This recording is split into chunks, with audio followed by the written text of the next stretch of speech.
మిమ్మల్ని రూపంలో చూస్తే నన్ను కన్నందుకు సార్థకత కలిగిందని మా నాన్న సంతోషపడతారు. ఆలస్యం చేయకుండా వారి ఆశీస్సులు పొందుదాం పదండి. పద్మ, ఏ స్థలానికైతే నేను అతి కష్టం మీద కాని చేరుకోలేననుకున్నాను, అలాంటి ఈ పుణ్యస్థలానికి నీ వల్ల అతి సులభంగా చేరుకున్నాను. అలాగా? పద్మ, తన భర్తకు దూరమైన నా సోదరి తన సౌభాగ్యాన్ని కోరి మహాదేవి వ్రతం చేస్తున్నది. ఆ వ్రతం పూర్తి కావాలంటే దేవిని బంగారు కమలంతో అర్చించాలి. ఈ సరస్సులోని ఈ కమలం కోసమే నేను ఇక్కడికి వచ్చింది. ఈ బంగారు కమలం కోసమా? అవును. ఎందుకలా భయపడతావు? ఈ కమలాన్ని నాగేంద్రుడు సర్వదా రక్షిస్తుంటాడు. దేవి కృప వల్ల నేను నెమలి రూపం ధరించిన కారణంగా లక్ష్మీ వ్రతానికి మాత్రమే నేను ఈ పుష్పాన్ని పొందగలుగుతున్నాను. నా మూలంగా ఈ పుష్పాన్ని మరెవరైనా తీసుకున్నా, ఈ పుష్పం మరొక చోటికి పోయినా ఏమవుతుంది? చెప్పు పద్మ, చెప్పు. నేను తక్షణం మరణిస్తానని నాగేంద్రుని శాపం. పద్మ, నా ఆశలు చిగురించాయని ఆనందపడ్డాను. అందరికంటే అదృష్టవంతురాలినని గర్వపడ్డాను. కానీ పద్మ, ప్రత్యుపకారం చేయలేకపోగా చివరికి నీ ప్రాణాలనే బలిగొంటున్నాను. బంగారు కమలం తీసుకువస్తానని అక్కడ నా సోదరి 1000 కళ్లతో ఎదురు చూస్తూ ఉంటుంది. గడువు కూడా పూర్తి కాబోతున్నది. అక్కడ ఆ కఠిన పరీక్ష, ఇక్కడ నీ ప్రాణాలకే ప్రమాదం. పద్మ, నిన్ను పోగొట్టుకుని ఈ జయంతుడు జీవించలేడు. ఇది నిజం పద్మ, నిజం. బాధపడకండి. ఈ జీవితం మీతో గడపలేకపోతున్నాననే దుఃఖంతో పాటు మీ మాట నిలబెట్టడం కోసం నా ప్రాణాలు అర్పిస్తున్నాననే ఆనందం నాకు లేకపోలేదు. మీ సోదరి వ్రతం పూర్తి చేయించే మీ బాధ్యతలో నాకు భాగం కలిగిందని సంతోషిస్తున్నాను. పద్మ,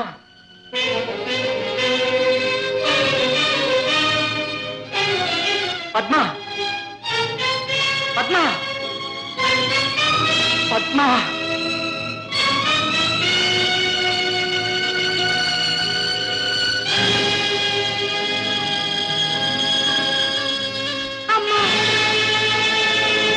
పద్మ, పద్మ, పద్మ, పద్మ.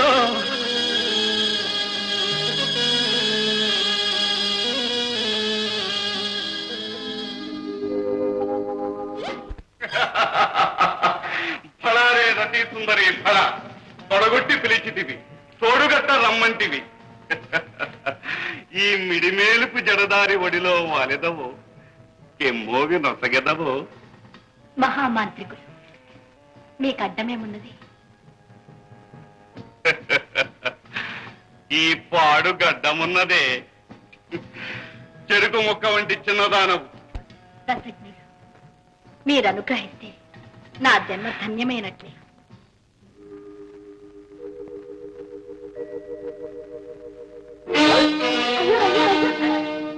అదేమమ్మా? ఏమి లేదమ్మా. ఏమీ లేకపోవటం ఏంటి? చూచు, భర్త దగ్గరలేని ఇల్లాలు ఎక్కడైనా వాంతి చేసుకుంటుంది.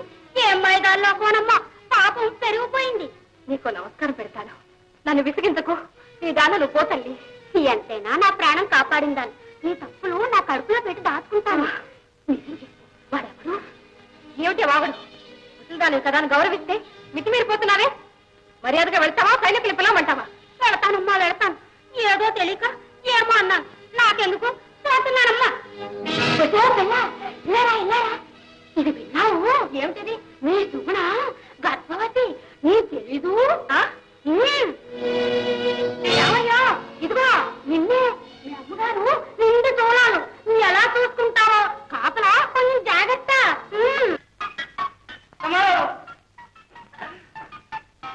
ఏమత్తమ్మా, బాగున్నావా? ఓరి బయలుమారేవా, ఇక్కడ దాపించావట. మంచి పని జరిగింది.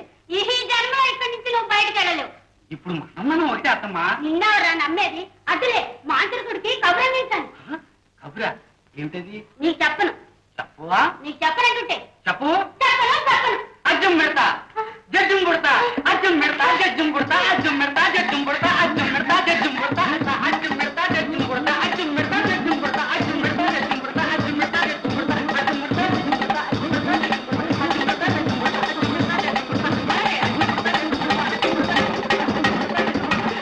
అజ్జం పెడతా, జడ్జం కొడతా, అజ్జం పెడతా, జడ్జం కొడతా, అజ్జం పెడతా, జడ్జం కొడతా,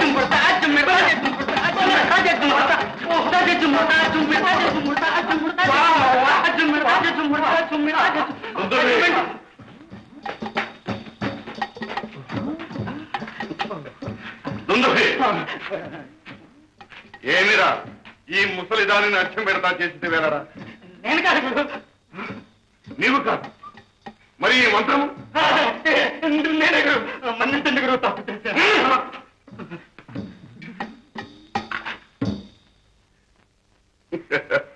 ఏమే కీలక, కొత్త విషయములేమైనా? అవి చెప్పడానికే వచ్చాను బాబు. రండి రండి. మహారాజా, గడువు ముగియక ముందే మీ కుమారుని మీకు అప్పగించి నా మాట నేను నిలబెట్టుకున్నాను. అమ్మా కుమారా, అమ్మా వస్తున్నా. నాన్న, ఆ పిశాచి నిన్ను వదిలిపోయిందా బాబు? ఈ అమ్మాయి నాళ్ళకు జ్ఞాపకం వచ్చిందా తండ్రి? అమ్మా, ఇంతకాలం మేమందరినీ మరచి మన వంశ ప్రతిష్టనే మంట గలిపినందుకు నన్ను క్షమిస్తావమ్మా? నాన్న, కుమారా, నువ్వు తిరిగి రావడమే 10,000. మహాత్మా, మీకెలా కృతజ్ఞత చెప్పాలో తెలియడం లేదు. నా మాటకే మహారాజా, భర్త రాకకై అలమటించిపోతున్న మీ కోడల్ని అంతఃపురం నుండి రప్పించండి. ఈ దంపతులిద్దరిని దీవించి నా దారి నేను పోతాను. మా కోడలు సుగుణాదేవి అరణ్య మధ్యంలోని దేవి ఆలయంలో ప్రసూనుడి రాక కోసం వ్రతదీక్షలో ఉంది. అయ్యయ్యో, నా తల్లి సుగుణాదేవి అతి సుకుమారి. అక్కడ ఎంత కృషించిపోతున్నదో ఏం. వెంటనే పిలిపించండి. మనందరం అక్కడికే వెళ్దాం, పదండి. కుమారా, వెంటనే బయలుదేరు. పదండి.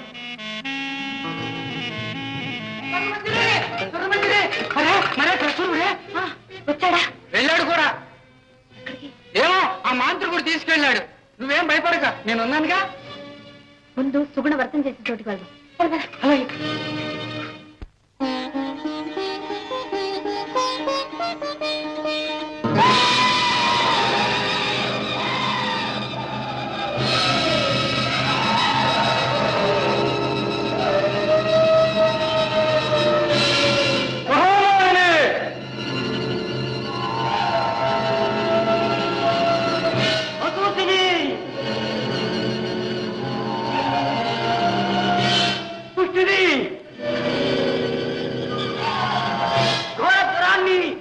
మహాజ్వరాలారా, కాలమాసన్నమైన జీవరాశిని బట్టి కబళించండి, ప్రాణికోటిని బట్టి తెండి, పొండి. ఓ మృత్యుదేవత, ప్రాణులను వశం చేసుకునే అవకాశం మాకు కల్పించు. అరుగో కామ, క్రోధ, లోభ, మోహ, మద, మాత్సర్యాలు బలహీనులు పాపాత్ములు అయిన మానవులు ఈ 6గురికి లొంగిపోతారు. మీకు అవకాశం కల్పిస్తారు. మానవుల జీవులను బట్టి పరమాయిస్తాం. ఎవరు నువ్వు? మానవుడు, కాలస్వరూపిణివైన నీకు నా కైమోట్లు తల్లి. ఈ రాకకు కారణం? జగద్భయంకరమైన నీ దంష్ట నాకు కావాలి. ఇది నా గురుదేవుడు ఆజ్ఞ. దురహంకారి, నా దంష్ట కావాలా? బంధించండి, ఈ మానవాధముని మర్దించండి. ఆది మృత్యుంజయ మంత్రం చెప్పించు, నీకు శుభం అవుతుంది. త్వరపడు. ఎవరు? అగ్ని చేత నా దేహాన్ని దహింపచేసి ఉపకారం చేశావు. నా రుణం తీర్చుకుంటున్నాను. ఓహో,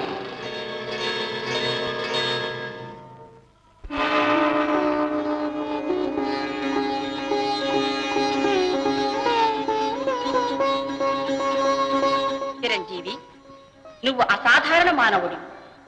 నీ కోరిక మాత్రం మానుకోకుమారా, ఇది లోక విరుద్ధం.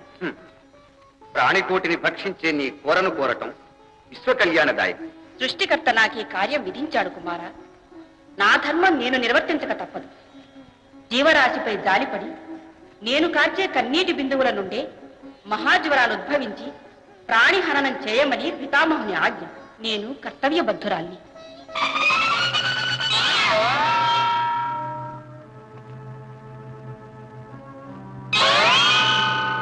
ఆయుర్దాయం ఉన్నవాళ్లు నా నోటిలో తలదూర్చిన నేను వాళ్లకు దూరంగా తొలగిపోవలసిన దాన్ని.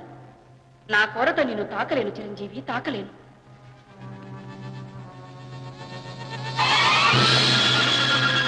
విడు విడు, ఆ జీవులను విడువు, విడువు నాయన. గడువు దాటితే నా విధిని తప్పిదాన్ని అవుతాను.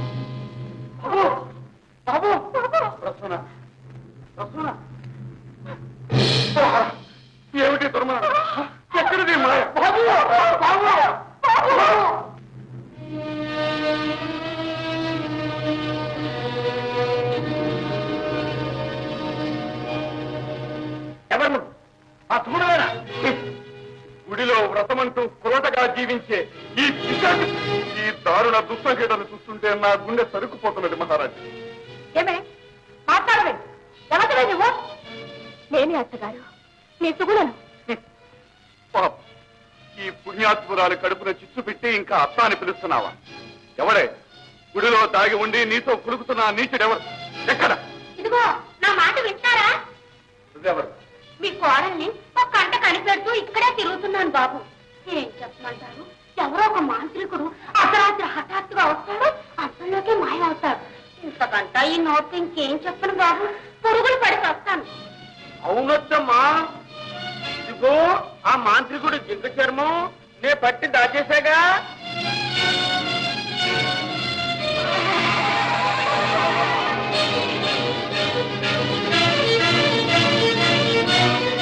యాకిరే పరమేశ్వర, పరికించారా ప్రత్యక్ష నిదర్శనం?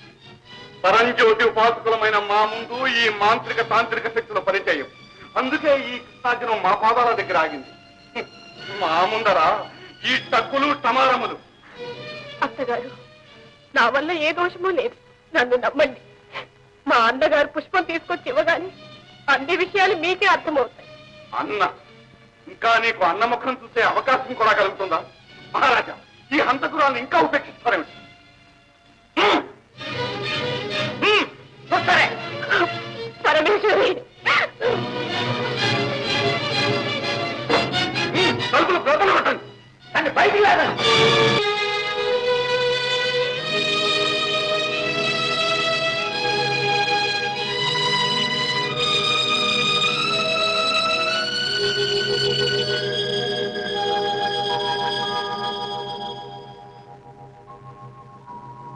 మహాత్మా, ఏమిటి అందరిలోనూ ఏమిటి విషయాలు? అప్పుడు ఏం జరిగింది? జయంత, అన్నిటికీ సమాధానం అడుచు.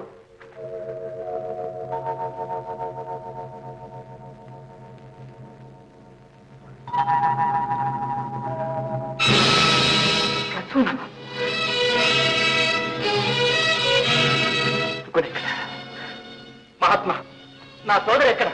ఆ గుడిలో మడిగట్టుకుని కులుకుతున్నది. భర్త దగ్గర లేని నీ చెల్లెలు 10 నెలల గర్భవతి అయినది. నిజంగా అయినా సుగుణ, సుగుణ, సుగుణ, అమ్మా సుగుణ, నేను నీ జయంతుణ్ణి. అన్నయ్య, అన్నయ్య,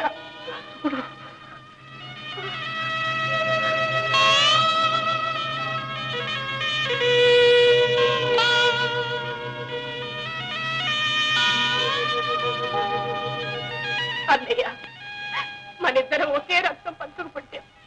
అది ఎన్నటికీ కళంకం కాదన్నయ్య. నన్ను మనంత ఆలోచించగా పుష్పాన్ని అన్నయ్య. నువ్వు నా నీ సోదరుని అన్నయ్య, సుగుణని కాదు, కాదు, నువ్వు సుగుణవు కాదు, నువ్వు పతితవచ్చావు. అన్నా అని పిలిచి అర్హతలు కోల్పోయావు. నన్ను చిత్రవత చేయకు. లేదన్నయ్య, లేదు. నీ పాదాల సాక్షిగా నేను అపవిత్రురాన్ని కాదన్నయ్య. నా నెత్తరు కలియుతం కాలేదన్నయ్య, కాలేదు. నమ్మన్నయ్య, దయం చప్పింపు నాకు ఇచ్చే అన్నయ్య. అన్నయ్య, నీ మాంగళ్య శోభను నిలబెట్టదని తన ప్రణయ సుఖాన్ని పణంగా పెట్టి నిత్యము తను దేవనర్చించే ఈ పుష్పాన్ని నీకు అందచేయటాన్ని తన జీవితాన్నే బలి చేసుకున్న అమాయకురాలి శవాన్ని ఒక్కసారి చూడు. ఇంకా ఈ పుష్పాన్ని నీకిచ్చి ఆమె ఆత్మకు శాంతి లేకుండా చేసేటంత అదముంది కాదు. ఆహా, త్యాగమూర్తి అయిన జయంతిని ఆవేదన పరికించారా మహారాజా? యారిని భద్రహంతకి అయిన ఈమెకు తక్షణం శిక్ష విధించండి మహారాజా. అది మరణదండ. అవును, మరణదండనే మాట.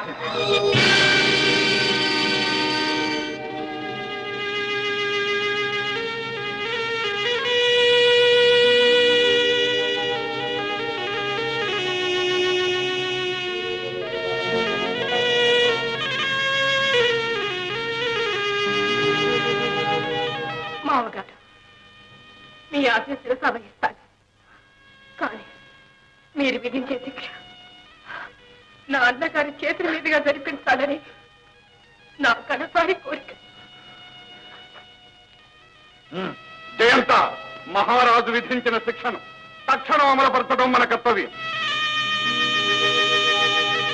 అవునన్నయ్యా, నేను వారింటి కోడలిని. వారు ఏ శిక్ష విధించినా తల ఒకటం నా ధర్మం. మామగారి ఆజ్ఞను తిరస్కరించే అధికారం మనకు లేదు. నీ చేతిలో మరణించడం కన్నా నా జీవితానికి ధన్యత్వమే ఉన్నదన్నయ్యా.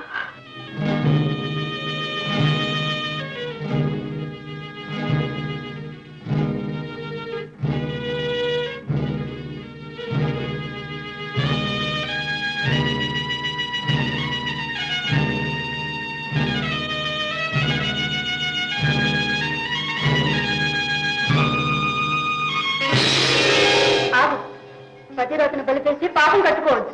ఎవరు నువ్వు? అగ్నిపుత్రిని. ఈ మహాపతివ్రత స్పర్శ సోకగానే నా శాపం తొలగిపోయింది. ఆ పుష్పం నీ సోదరికి అనుమానించుకో. అమ్మా సుగుణ,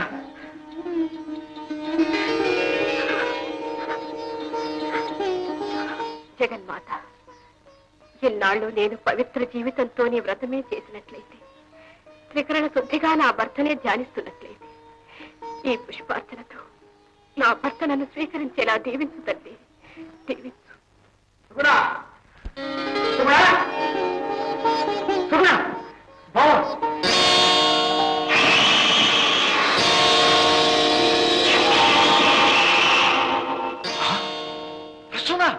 ఏమిటి మాయ?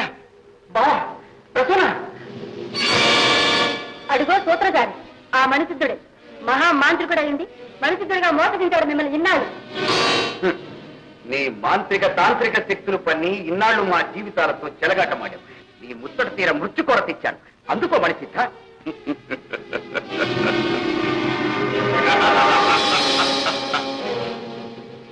నువ్వా?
చంపడంలో ప్రయోజనమే ఉంది. అతని జీవితాన్ని మార్చుకోవడానికి అవకాశం ఇవ్వడమే మానవ సాధన. మన్నించండి స్వామి, అతన్ని విడిచిపెట్టండి.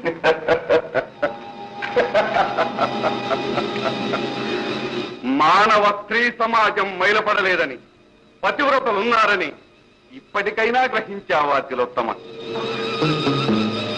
ఎవరు నువ్వు?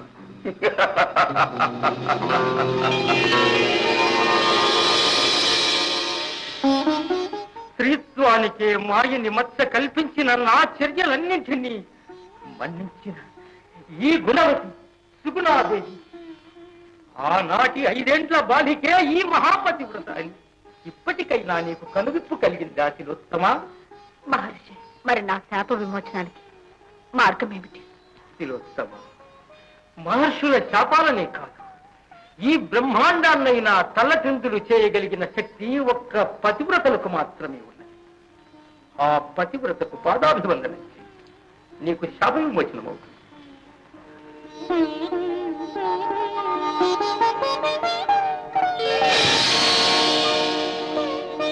అమ్మా సుగుణ, ఆ పద్మగంధి తాను దేవి నర్చించవలసిన పుష్పాన్ని నీ కొరకు త్యాగం చేసిన ఫలితంగా బలి అయిపోయింది. ఆ మహనీయ కుసుమ స్పర్శతో ఆమెను పునర్జీవితురాలను చేయవలసిన కర్తవ్య భారం నీదేనమ్మా.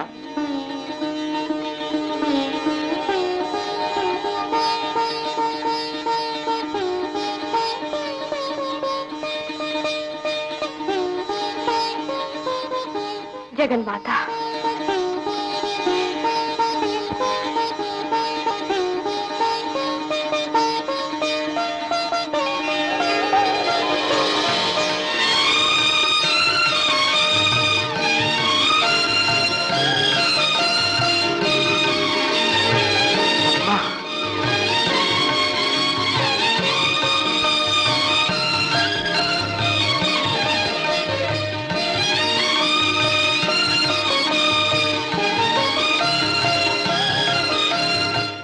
మృత్యుంజయ,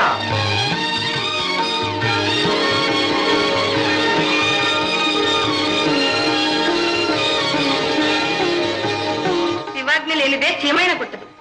నా మాట నెగ్గింది.